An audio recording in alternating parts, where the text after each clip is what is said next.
సభ్య సమాజం తలదించుకునేలా నా పైన మాటలు దాడి చేసిన వాళ్ళని ఖండిస్తూ నాకు అండగా నిలిచిన కూటమి ప్రభుత్వానికి, కూటమి కుటుంబ సభ్యులకు, అదేవిధంగా ప్రజానీకానికి అందరికీ కూడా ప్రత్యేక ధన్యవాదాలు తెలుపుకుంటున్నాను.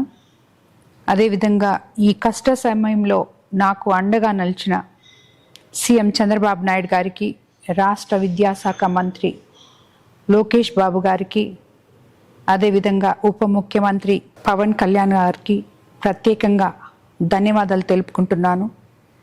అలాగే మంత్రులు, ఎంపీలు, సహచర ఎమ్మెల్యేలు, ప్రతి ఒక్క ప్రజా నాయకునికి నాకు మద్దతు తెలిపినందుకు ధన్యవాదాలు తెలుపుకుంటున్నాను. మా మీద అభిమానంతో మేమున్నామంటూ రాష్ట్ర వ్యాప్తంగా అండగా నిలబడిన ప్రతి ఒక్కరికి కూడా నేను ధన్యవాదాలు తెలుపుకుంటున్నాను. ముఖ్యంగా కోవూరు కాన్స్టిట్యున్సీలో ఉన్న ప్రతి బిడ్డ తన తల్లిని మాట్లాడినట్టు భావించి నాకు అండగా నిలబడిన ప్రతి ఒక్కరికి కూడా ధన్యవాదాలు తెలుపుకుంటున్నాను. అదేవిధంగా ఈ కష్ట సమయంలో నాకు అండగా ఉన్న మహిళలందరికీ, కార్యకర్తలందరికీ ధన్యవాదాలు తెలుపుకుంటున్నాను.